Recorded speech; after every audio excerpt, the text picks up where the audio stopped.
Hello, and welcome to the Field Guides. I'm Steve, and I'm here with Bill. Good evening, Bill. Good evening, Steve. What we're going to do today, and over the course of many future episodes, is give you the experience of what it's like to be out in the field, in the woods, and on the trail. For every episode, we pick a natural history topic, research the science on that topic, head out to a natural area, and share with you everything we learned. And Bill, maybe you're going to think I'm crazy. Too late. But today, we're bringing you the first of hopefully many bonus episodes about spring ephemerals. Oh, okay. Yeah, and it's my great hope that we can do a few shorter bonus episodes like this each late winter and spring, as long as we have the time. I like this idea. See, Yeah. folks, I had no idea what Steve was going to be covering when he brought me out here today. So. Yeah. And before I bring up this specific topic, I should probably explain what a spring ephemeral is. That's true. Or, Bill, would you do the honors, or would you like to? Sure. So just think of, obviously, we know what spring means. An ephemeral is, something that's not around very long. It comes and goes quickly. So these are the wildflowers that have evolved to use that little window of time between the beginning of the warm weather in the spring, or warmer weather in the spring, and when the tree canopy fills in. So these are the wildflowers you can find in early spring on the forest floor that then disappear and we don't see again until the following spring. Yeah, one way that I thought about it is that they avoid competition, not by changing where they occur, but rather when they occur. Yeah, true. Very good. Yeah. And the first plant in the series is actually an entire genus. I think I know what it is. Do you want to guess? So I'm thinking we're out here looking for skunk cabbage because there's snow on the ground, and the only spring ephemeral that I'm thinking we're going to find when there's still snow on the ground is skunk cabbage. That's true. I think we should keep our eyes open for that one. That's not the one I'm going to talk about today. Oh, okay. Maybe we'll do that another time. Hint, hint. Yeah. But I'm talking about the genus Tussilago, which Oh. only has a single species. I know. Go. Coltsfoot. Yeah, Tussilago farfara. I've always said Tussilago. Oh, Tussilago. Okay. Well, I mean, the fact that maybe I pronounced it wrong is a good sign because I read it in a book. That's one of true. my favorite sayings for mispronunciations. Yeah. It's Latin. Yeah. All right, so I think first let's jump right into what Coltsfoot looks like. Sure. But let's keep walking. I got to stay warm. By the way, Bill, do you want to explain where we are and maybe what the weather's like? Yes. And why we shouldn't expect to see any right now? For longtime listeners, this will be a familiar spot because this is where we recorded our very first episode. So this is Hunters Creek Park, which is a county park. And just to refresh everyone's memory, it's a park about 30 minutes southeast of Buffalo, New York, and the shores of Lake Erie. So it's mostly second growth forest, some meadows that are transitioning to forest. There are some patches of old growth, but the main feature here is a shale bottom creek, Hunters Creek, but we're not going to be visiting that today. No. I can't imagine anyway. Yeah. And one reason I said that we didn't really expect to see Coltsfoot is A, it's a little bit early in the season for Coltsfoot, and B, we're walking through at least a half a foot of snow, if not more. So we're recording this in early March, and Western New York has gotten some snow over the past week. So Yeah, we have a good amount of snow on the ground, heavy snow. And, though Coltsfoot could flower in March, just not right now. yeah. So a few weeks ago, we did have a couple of warm days, and I did see some snowdrops and crocuses poking up out of the grass, but those are under the snow now. Yeah. All right, so we're crossing a little trail bridge over a creek here. And actually, let's maybe take a break here. Okay. All right, so I think the first thing that we should cover is, what does Coltsfoot look like? All right, that's easy. Yeah. Looks like dandelions. Superficially, yeah, it looks like dandelions. At least the flower heads do. I bet most people listening to this right now, if they're in North America, Yeah. I bet you've seen Coltsfoot, and I bet you've just kind of registered it in your head as, oh, that's dandelion. Yeah. Oh, yeah. And maybe for people who aren't paying really close attention to it, because who really pays very close attention to what they think is a dandelion, Right. they wouldn't notice some of the differences. And, Sure. and some of the, especially when you know about them, very glaring differences between the two plants. Right. So, like dandelions, they do have a head of densely packed yellow flowers. We did talk about the aster family a little bit during the goldenrod episode. And this is actually what the family's known for. You'll notice that goldenrods, dandelions, and coltsfoot all have inflorescences that are made up of small, densely packed flowers. So they have a flower head made of lots of little flowers. Yeah, some are called disc flowers in the middle of the head, and some are ray flowers that tend to have more elongated petals around the edge of the flower head. So coltsfoot flowers are a little smaller than dandelions. Yeah. In the flower head, it has 3 to 80 sterile disc flowers. That's a lot for such a small little flower head. And those flowers are surrounded by 150 to 500 fertile ray flowers. Oh, I didn't know that. Yeah, that are in several rows, yeah. The flower heads are 1 to 1.25 inches wide, and they occur singly on a flowering stem, just like dandelions. Right. Just one flower per stem. But what about the stem? Yeah, so while dandelions have smooth flowering stalks, coltsfoot are covered in woolly hairs and reddish, scaly bracts. Yeah. And I think when I think of coltsfoot, that's what I picture is the scaly bracts. That's like the one thing I hone in on. Yeah. And what are those bracts for? Do you know?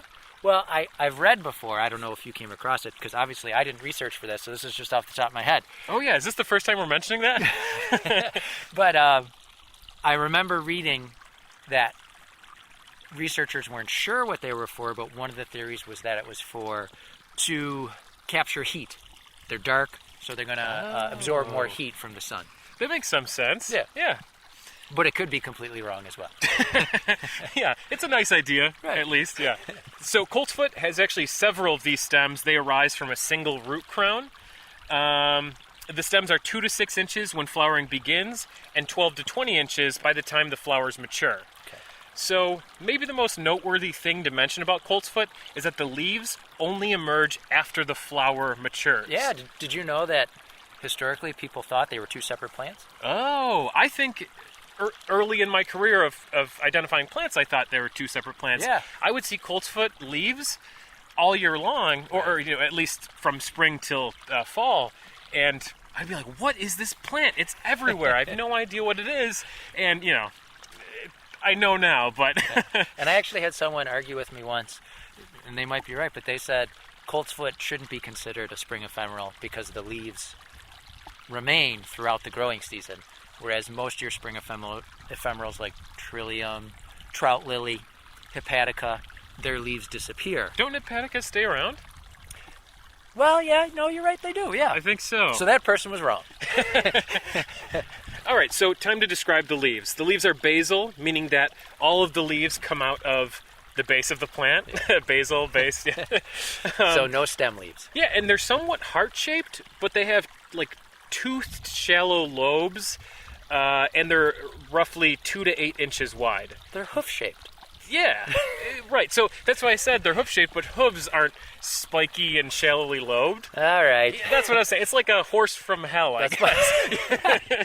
That's why it's called coltsfoot. Yeah, I know. The leaves look like, yeah. Yeah, I totally got that. All right, that so wasn't lost on me. It's a hoof shape with angular sides. Yeah. So like Bill was just saying, most of the time you run into coltsfoot, you're probably seeing the leaves and not the flowers. Especially if early in the spring it's a little too cold for you, a little too muddy, especially for a lot of people. Yeah. You might not go until the flowers are gone. And they do seem to like to grow in disturbed places. Yeah. Because I often see them a lot on the roadside, blossoming on the roadside. Yeah, and I feel like when I was back in school, I would definitely miss it sometimes because especially like during exam time at the end of the year, it's, you know, especially if it's May, you know, well, at least I get really stressed out around school sometimes. So I'm like, I can't go hiking. I got to study. So I totally miss some of these the spring flowers. ephemerals. Yeah. All right. So let's talk about the range. Coltsfoot is native to Europe, Western Asia, and Northwest Africa. I actually didn't know that before looking into the plant. I didn't know it was non-native. You knew? Really? Yeah. No, I did know that because at one time, maybe like 10, 15 years ago, I used to write down natural history facts on cards and quiz myself on things, and that is one that I remember, was that it was native to Europe, Asia, parts of Asia, and Africa. Yeah. So it was probably introduced by European settlers for its medicinal properties, as well as its use in teas, candy, and as tobacco, which I didn't know about that. So that's where tussilago comes from. Yeah. Tussis. I'll get into that. Okay, yeah. good. So as early as 1840, it was present in the U.S., and by 1920, it was present in southeast Canada. It spread pretty fast. Yeah. So in the U.S., it's found in the northeastern states. You don't really see much of it west of central Ohio or south of North Carolina. I didn't know that. Yeah. Oh, okay. So I thought it was all over. there are some observations in some counties in Michigan, Wisconsin, Idaho, and Washington, but they're really scarce beyond the northeastern U.S. and southeastern Canada. Okay. Sorry, Western listeners. Sorry, Midwestern listeners. Many of you may not have experienced Coltsfoot before. Yeah. Although there is a Western Coltsfoot, but it's in a different genus. Oh. Yeah. And it looks a bit different, actually. It's I don't actually think it resembles it too closely. So before I move on, there's two things I want to add. I remember reading that the leaf of Coltsfoot, since it's so distinctive, in the past in Europe, in the Middle Ages, apothecaries would often, as a sign, since there were a lot of people that were illiterate and couldn't read, they would simply hang a signboard shaped like a Coltsfoot leaf. And that was kind of the universal sign for an apothecary because Coltsfoot was so commonly used as an herbal remedy. I'm so glad you brought that up because I read that and I left it out of my notes because it's so boring because it's all about people. And that's not what this podcast is about, Bill. All right. No, I'm kidding. I'm actually going to go a little bit into what people did with it as well. So, All right. Yeah. So the other fact is not related to people, but the leaves, I remember reading that they serve multiple purposes because the leaves are pretty big. Mm-hmm. They helped direct water down the stem to the roots. So when they get rained on, just the way they're shaped, they direct water to go down the stem towards the root. I didn't even think about that. Yeah. And the leaves, they do keep the ground where this plant is growing moist because they provide so much shade. And then that shade also prevents other things from growing there as well. Yeah, and you know, we'll get into it, but Coltsfoot does like to get its feet wet a little bit. Yeah. And but speaking of the leaves, I know I said that they can be anywhere from like 2 to 8 inches, but I swear I've seen monster Coltsfoot leaves. Well, probably around 8. I don't know. Now that you put me on the spot. Yeah, so I don't know if I'm like my memory's exaggerating. 20 inches. Yeah, 20 inches. I'm sure there's some outliers that are monsters. Yeah. Those are usually under power lines. Because of the electro That's right. energy. That's right. Yeah. All right. All right, so let's talk about the habitat a little bit. Coltsfoot actually occurs in a variety of habitats and plant communities throughout the U.S. and Canada, but commonly it occurs in mixed hardwood riparian floodplains and bottomland communities. Oh. Coltsfoot is considered a facultative upland species, which more or less means that it usually occurs in non-wetlands, but it may occur in wetlands as well. But through reading up on the literature, it seems like Coltsfoot is perfectly happy with at least intermittent flooding. So I don't know, a lot of things that I've read said that, so in fact, Coltsfoot commonly occurs in and on the edge of wetlands. It's not a hydrophyte, but it's well adapted to poor wet soils. This includes rivers, lakes, ponds, swamps, marshes, peatlands, and fens. There's whole populations that occur on peatlands in its native range, and that kind of surprised me because I don't think of it much as a wetland plant, though. No, I don't think so. Especially, I think you would notice it like on stream banks and sandy soils. You know, I wonder if those habitats that you're listing, I wonder if the range of habitat types is different in its native range than it is here in the New World. It seems like in both places they like similarly like wet soils. They do occur in upland and drier sites, but they do better in wet soils. Okay. Yeah. Like I just said, it can also be found in uplands, grasslands, and disturbed sites, especially disturbed sites, like cultivated fallow and successional fields along railroad tracks, roadsides, and ditches. Didn't I say that? What? Didn't I say that? Yeah, sure. But repetition is good for learning, Bill, Yes, all right? It's not that I wasn't listening to you. It's that I wanted to repeat it for the listeners. So Coltsfoot really seems to move in after disturbance events. Combing through the literature, it can actually become one of the most abundant species in areas between 2 and 5 years after a disturbance event, which kind of surprised me because I don't really think of it as something that dominates, an area. Yeah, taking up huge areas. Yeah. So Coltsfoot does its best in fertile soils, like most plants, but proportionally it does best in poor soils, meaning that it does well in poor soils, but it only does a little bit better in fertile soils. All right. So it does better, but it can probably outcompete things in poor soils. That's what I was Yeah. just going to say. Yeah, Right. it probably has less competition in poor soils. Right, so I think its functional role would probably be in poor soils, not in good soils, you know. So it's also salt tolerant, actually surprisingly so.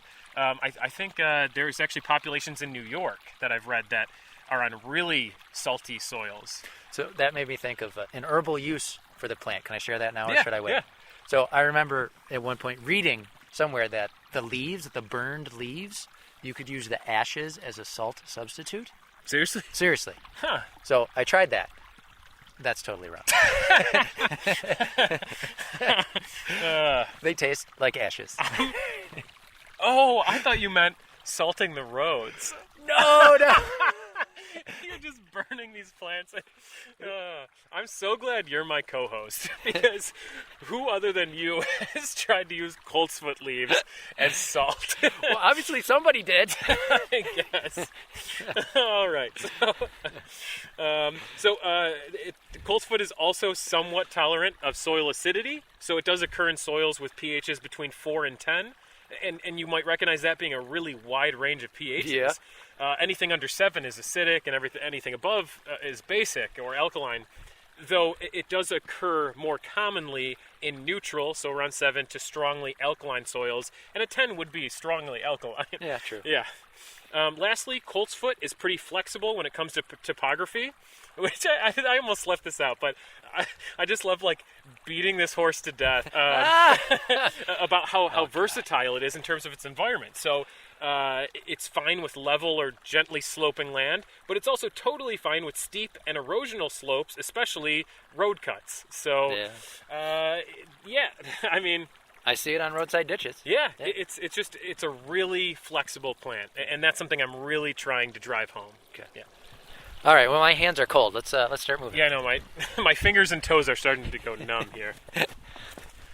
All right, so I want to back up and briefly talk about taxonomy, and not in any type of deep way, but back in the Eastern Hemlock episode, I said that gymnosperms, which is comprised of 14 plant families, only made up 1,081 species, or 0.3% of all plants.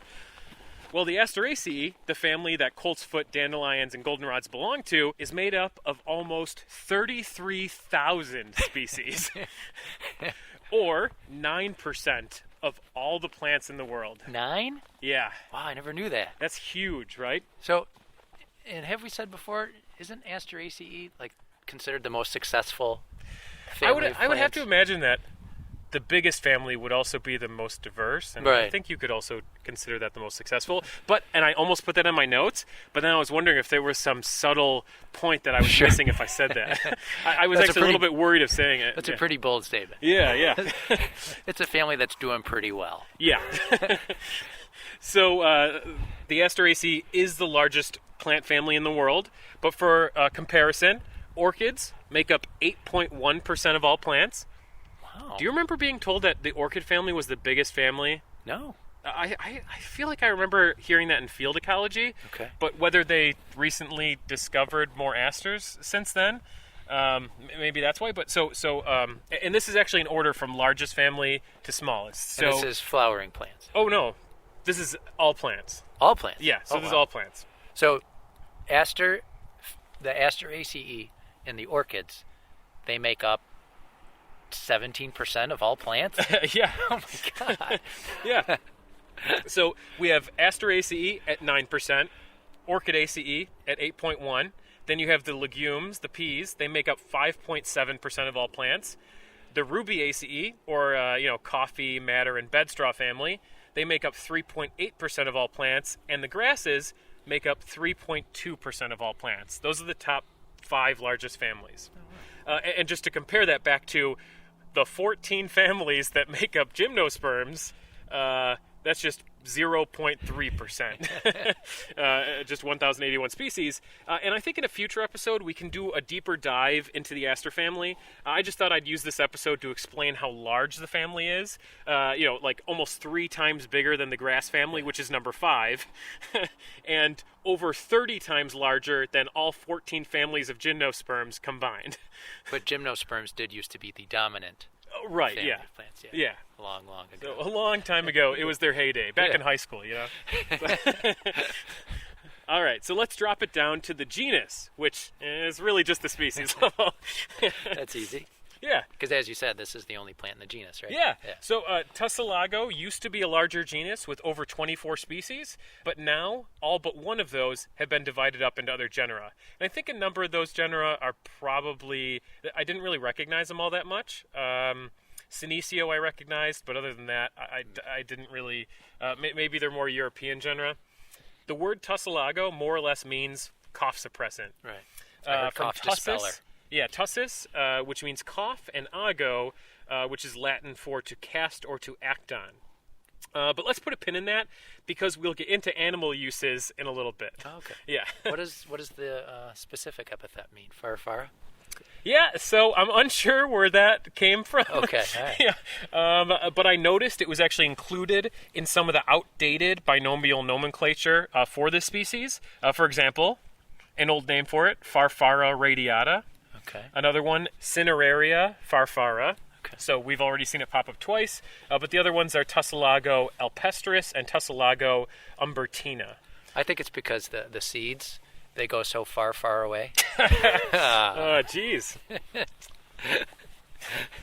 We know you're a dad now. That's right.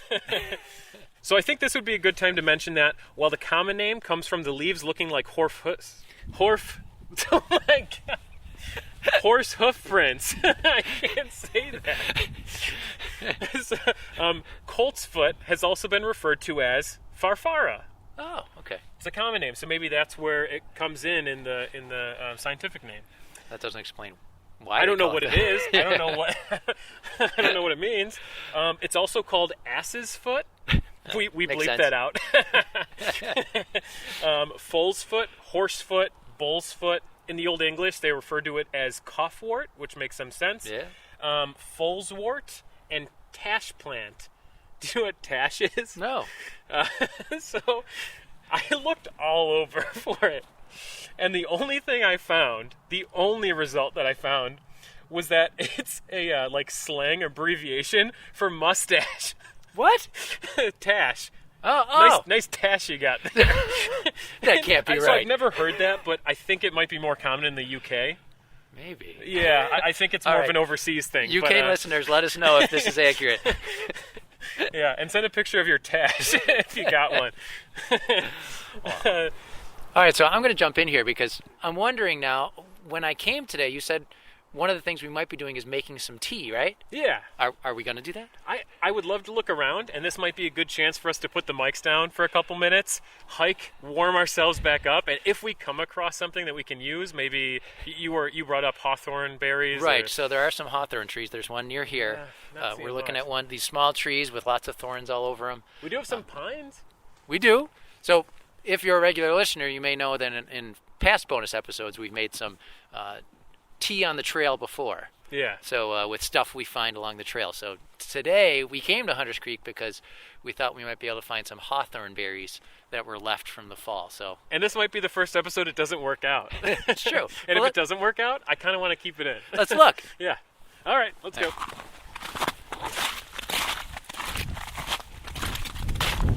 All right, so I'm finally warmed up. We did not find our raw materials. No, I think the birds have eaten too many of the hawthorn berries. Yeah. So I think it would be a good time to talk about the life cycle and reproduction, because it's actually kind of interesting. I was thinking, I was like, is this going to be kind of boring for the podcast? I hope it's not, because I found it very interesting when I was reading about it. So I'll let you know. yeah. I'll see Bill yawning and I'll get the hint. Yeah.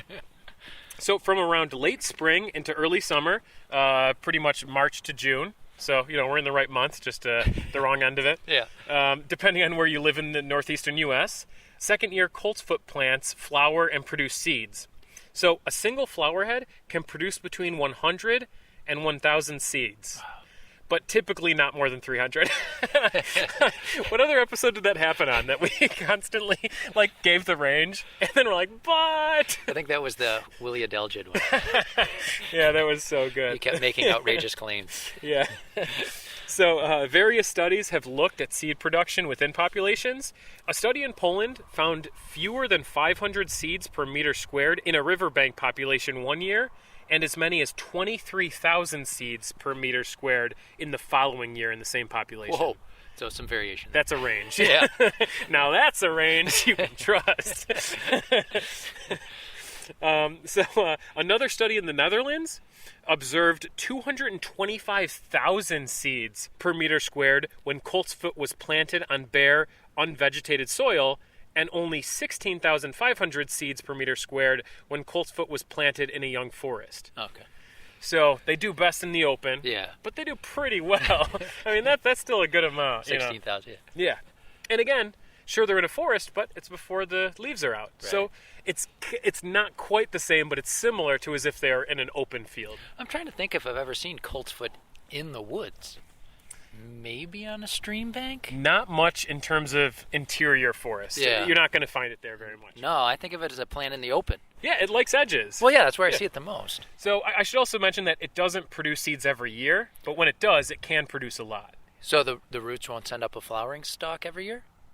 Yeah, that's what it's saying. Okay. Mhm. Because it would be weird to point it and say, that's a non-flowering Coltsfoot plant when the leaves come out after the flowers. Though I will say, though, and this doesn't happen very often in the wild, at least not from my understanding, but if it is self-fertilized, a lot of times the seeds don't work out. But I'll get into that in a minute. All right. Yeah. I just got to say, right now, folks, there's these big, fat snowflakes just drifting gently down, and if Steve and I were in a romantic comedy, we'd probably start making out right now. Yeah.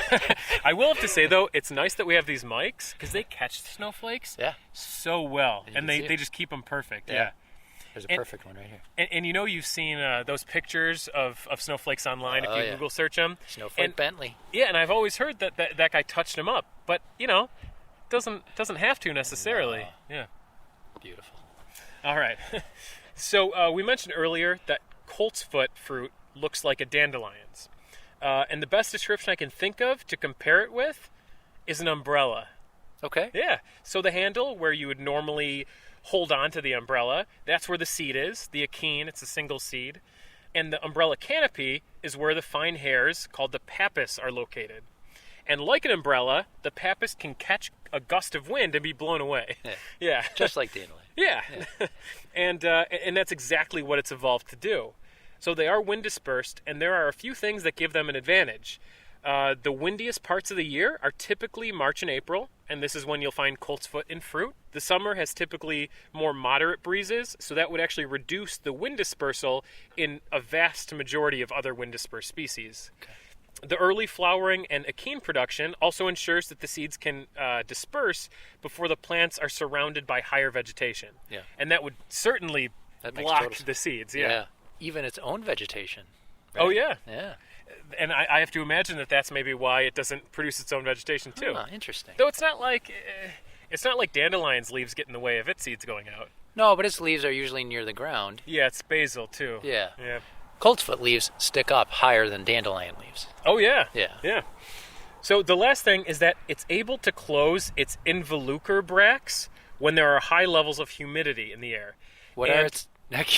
You know what I'm going to ask. And involucre bracts are the green, leafy, or they kind of look like sepals underneath the flowering head. Oh, okay. Yeah. And when they close, they protect the pappus, those fine hairs, from rain damage and entanglement. And the pappus is actually relatively delicate, so you don't really want to damage that if you want the wind to be able to take it away. Yeah. So either way, the seeds are dispersed by the wind, and they have been reported to travel between 4 and 8 miles, but most settle within 300 feet. Not very far. Not very far. So the seeds eventually land and almost immediately germinate. And I thought this is interesting. They don't show dormancy. A lot of plants do. They can stay in the soil for a while. But most of Coltsfoot seeds fail to germinate altogether between 3 and 5 months. Wow. Yeah. They also do much better if they're not buried in the soil. So there was a study that showed only half of the seeds germinate when they were buried just 0.4 inches in the ground. And seeds buried greater than 0.8 inches didn't germinate at all. Okay.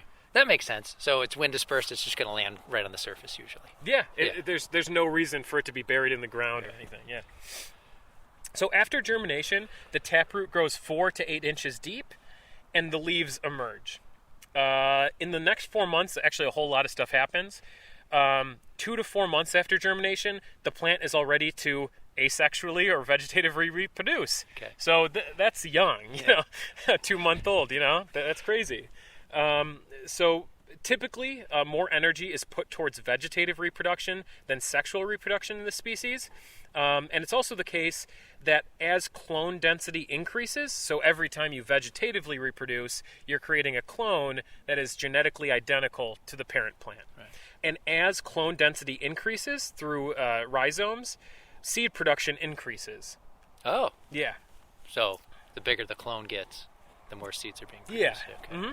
So horizontal rhizomes grow out of the basal leaf axils and can grow more than 3 feet before sending up aerial shoots, which can happen in the first year if good conditions are present. But generally not, but it can happen in the first year. So typically they grow like an inch? No, they still grow a good amount in the first year, yeah. And for folks wondering who don't know, a rhizome is just an underground stem. Yeah. I've also read that some rhizomes can grow up to 18 feet long, and some can grow 10 feet deep, but most stay within 2 to 8 inches of the surface. Sure. Yeah. So the rhizomes are brittle. This is actually kind of an important point. So these individuals can break off and independently start creating their own colony that is genetically identical to the parent plant. Oh. So separate colony, but still you got the same genetics going on. Right. Mm-hmm. So individuals that are created through rhizomes typically establish themselves in the first year, so they don't really do much that first season. They produce aerial shoots the second year, so they're producing leaves the second year, and then they flower the third year. All right, so now back to the seed. So 3 to 4 months after germination, the primary root dies, and adventitious roots develop from the first nodes on the stem, and these can grow up to 5 feet deep. And I don't know if you've noticed, a lot of months have gone by. So we're going right through the spring, through the summer with all this happening. And now by the fall, several leaves are present, rhizomes are well developed, and flower buds have formed.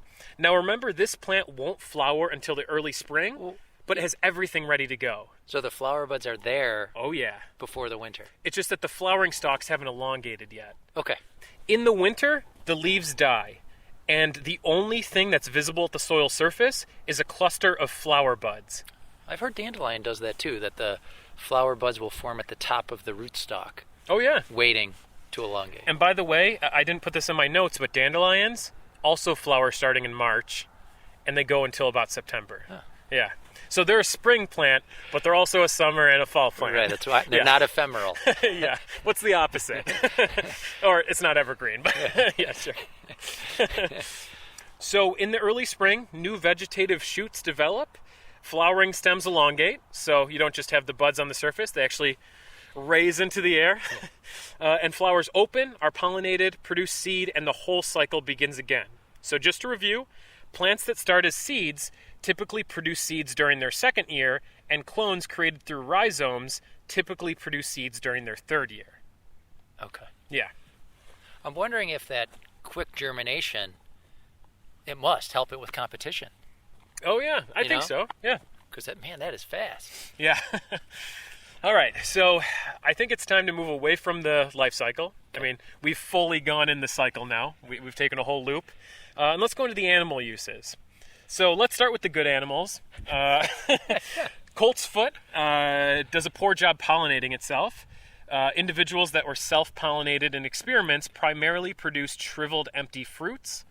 In its native range, Coltsfoot is pollinated by bees, hoverflies, flies, beetles, and possibly ants. Leaf miner flies, aphids, and some groups of moths feed on the roots, stems, leaves, and flowers of Coltsfoot. In terms of how human animals use it, Europeans have historically used the leaves and roots in teas, candies, and tobaccos, like I said earlier. And it was also used to make medicine to treat coughs and congestion. But as it turns out, Coltsfoot is full of carcinogenic liver toxins. And we have the rats with liver cancer to prove it. Which, if you ever want to depress yourself and ruin your day, I got a good study for you to read in the episode notes. But I got to jump in. Sure. Because from my days when I used to be very into herbalism and collecting wild plants, full disclosure, I have in the past collected Coltsfoot flowers and used them to make tea.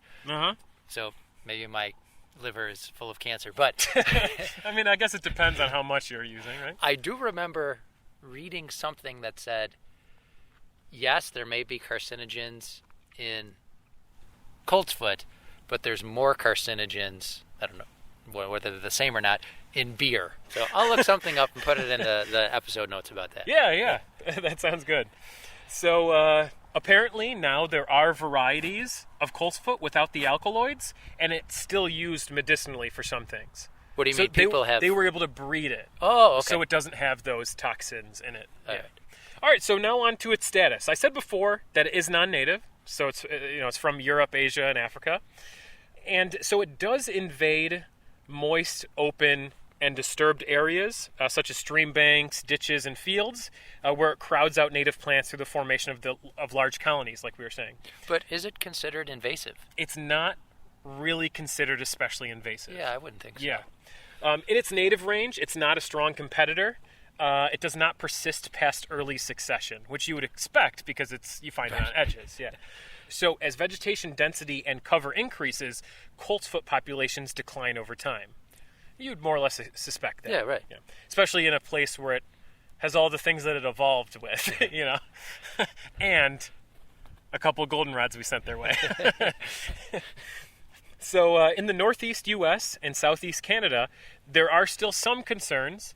While it's not typically found invading interior forest habitats, like we were saying before, it's often found on the edge habitats, especially anthropogenically disturbed sites. And it's also quick to establish itself on burned sites. So one of the things that was talked about in one of the papers that I was reading was that if you're looking into management of Coltsfoot, which very few people are, I can't. It would probably be important to look, like let's say if you're burning an area, if you have something upstream of it that maybe could, seeds could flow down. Not only are they dispersed through wind, they're also dispersed through water as well. Okay. They could land on water and travel with the current. Yeah. Yeah, so if you have something downstream of a Coltsfoot population that just was burned or there's some disturbance, you might expect it to show up. Yeah, that's a good prediction, yeah. Okay. So Coltsfoot has the typical non-native advantages of being released from its predators and competitors it evolved with, and its high seed production, fast vegetative spread, and ability to tolerate a wide range of environmental conditions helps it dominate disturbed areas. I should also mention that it is tough to remove because the rhizomes are brittle. And like I was saying before, a colony could break up and start their own colonies. You think you got it, but there's pieces left in the soil. Yeah, and even small fragments left in the soil can grow into new plants. Right. So now I'm going to mention a couple states that it's actually listed in. So in Alabama, it's a Class A noxious weed, and I read into what the Class A and Class B and Class C are. Class A is actually something that they're worried about, a weed they're worried about, but it actually doesn't occur in the state yet. Notice I said Alabama, that's not in the northeastern United States, but they're looking for it? The edge of the range does come pretty close to Alabama, because there's some spotty counties getting close. In Connecticut, it's invasive and banned, so it's banned from importation, movement, purchase, transplant, cultivation, or distribution. So it is considered invasive in some places. Connecticut, yeah. Massachusetts, it's prohibited, so again, it's similar to being banned. No sale, trade, distribution, or related activities. What are you in for? Selling Coltsfoot. And in Oregon, it's an A-designated weed. An A-designated weed, all that means, it's actually kind of the lowest level. Wait, did you say Oregon? In Oregon. The West Coast? I said that in Idaho and Oregon, there's some counties that have Coltsfoot. Oh. So it's all northeastern U.S. plus a few counties in the northwest. Oh. Yeah. So in Oregon, it's an A-designated weed, and like I said, that's kind of the lowest you can be. It's just known to occur in small infestations or in neighboring states. So it's just something like we should be on the look for, but nothing to get too worried about. All right. I think that's it. So kind of like as a review, Coltsfoot is a non-native rhizomatous perennial. It likes to invade disturbed areas and especially areas with wet soils. It's a spring ephemeral, which means that they avoid competition through time and not space. And they're not especially invasive, though they can dominate habitats and shade out native species. So, Bill, do you have any last things to add that maybe, I don't know, that you found interesting or something you still want to share about this plant? No, I don't think I can top the bit where I ate the ashes from the Coltsfoot. I think that's it. Okay, sounds good. And I do want to say that I think what's going to happen with these type of episodes, because I'd still love to make more spring ephemeral episodes, is that I chose Coltsfoot not knowing if there was anything interesting to say about them. And we may pick a species in the future, and I know we will, that doesn't have a lot of research done on it. So I'm actually kind of looking forward to more disappointing episodes in the future. What? Because at the very least, I'll learn a lot about the boring aspects of the plant and maybe not be able to produce the greatest, most grand episode in the world. But it's exciting to look into a lot of these that I haven't actually done deep dives into the literature. I don't think we've ever found a boring plant. Yeah, but I'm literally just I kind of want to pick ones that I haven't really heard much about. Okay. And sometimes, like Coltsfoot was actually relatively difficult to find some good studies on. Oh, okay. Because it's usually brought up in a study that's done a suite of species. It's usually not on its own. Right. Yeah. Well, our next episode, we are planning to do another spring ephemeral, right? Mm-hmm. Okay. That's actually what inspired me to do this one. Yeah. Nice. But that one will be a regular, not like a bonus one. So. Yeah. All right, so we hope you enjoyed the episode. First and foremost, we'd like to thank our growing list of Patreon supporters. And our latest Patreon supporter is Taylor Graham. Thank you, Taylor. Yeah, and as always, a special thank you to our top patrons, Rob, We Named the Dog Indy, Bethany, and especially Scott, Ken, Diane, Morgan, Alyssa, and Mountain Misery Farms. We also want to thank our new 5-star reviewers. So thank you, Mimi Buckles and Guru This. And I really love what Guru said in his review. I haven't read this one yet. Yeah, this is new. It's like 8 hours fresh. Okay. Yeah, so I wondered to myself, maybe there's a podcast where people are walking around the woods talking about natural history. Boom! And there we were. There's one. Yeah, so keep those reviews coming, guys. It really helps us get the word out to more people. And I do want to mention that we did recently get our first 1-star review. Yes. After last month's episode. On the Screech Owl. Yeah, and I agreed with some of it, so I agreed that sometimes our crunching footsteps can be annoying. That's a valid point. But the rest of the email reads, punking one of the guys with fake growls and fake screech owl calls makes me wonder what else they fake. And now I feel like Bill and I need to be honest with you guys. We have told some lies. So besides me being pranked, which was real, it really was real. I had no idea. The thought never even crossed my mind that it could have been Rich. And folks, I got to say, if you haven't listened to the Screech Owl episode, go listen to that episode. Yeah, although I did just spoil it a little bit. So, while that stuff was fake, I really truly was pranked by it. But I think this is a good time to put a little supercut of all the times we lied or faked something on the podcast. Let's do it. All right. The scientific name is Eurosta solidaginus. I like the Solidoginus in there, the reference to Solidago. Oh, that's right. I thought you were going to say reference to Guinness, but I thought you were going to make a joke. You're drinking a Guinness right now. This is insane. This is awkward to bring up at the end of the episode, more or less, but you're dressed as a giant partridge right now. You showed up today dressed in a big partridge costume. I know no one can actually see. Like, every episode Bill has been, and I've totally failed to mention this the whole time, but like for the bear episode, Bill was in a bear costume, like one of those humanoid bear costumes where it just had the extra large head and just regular people, arms and legs. Yeah. I just do it for myself. Yeah. But for me, I think the easiest way to do it is to just go to IMDb's top 100 most handsome men in the world. And I would say that I'm a pretty decent mix between the top two on the list. So yeah, the Taiwanese-born Canadian model and actor, Godfrey Gao, and then the Australian actor, Chris Hemsworth. So, wow. I mean, if you just mix like those two together, that's about what I look like. So, I mean... No comment here. Hey, smoke weed every day. Oh my goodness. Okay, so that was friend of the show, Dr. Dre. But I think for you guys, I'll just insert a clip of the Cooper's Hawk's call in post-production, unless we stumble across one at its nest right now. Whoa! We're so lucky! In the winter time, too! What's the chance of that happening? Wow. That's one for the ages. Yeah, I know. All right, I think those are all the lies. but all joking aside, we haven't lied about anything on the podcast, aside from some blatantly obvious jokes. And in a way, I think jokes are lies, but, they're supposed to be very obvious lies, I think, right? But that was just some fun. Really, I think a 1-star review gives us more credibility. That's really. right. Yeah, I kind of like seeing it there now. So I think it was actually Steve's mom. She was so upset that we punked him. Yeah, I wouldn't return her calls, actually. That's what it was. All right, so before we end the episode, I want to give a shout out to people, websites, and podcasts that reference the podcast in some way. 99% of the time we find out through, our own website because we see where people are being referred from. And these people never reach out to us, but I still want to thank them. So a few snuck by. So these are kind of old, but the Garden Path Podcast, the Dirty Sneaker Blog, Julia Cook, and the Pith and Pedal blog.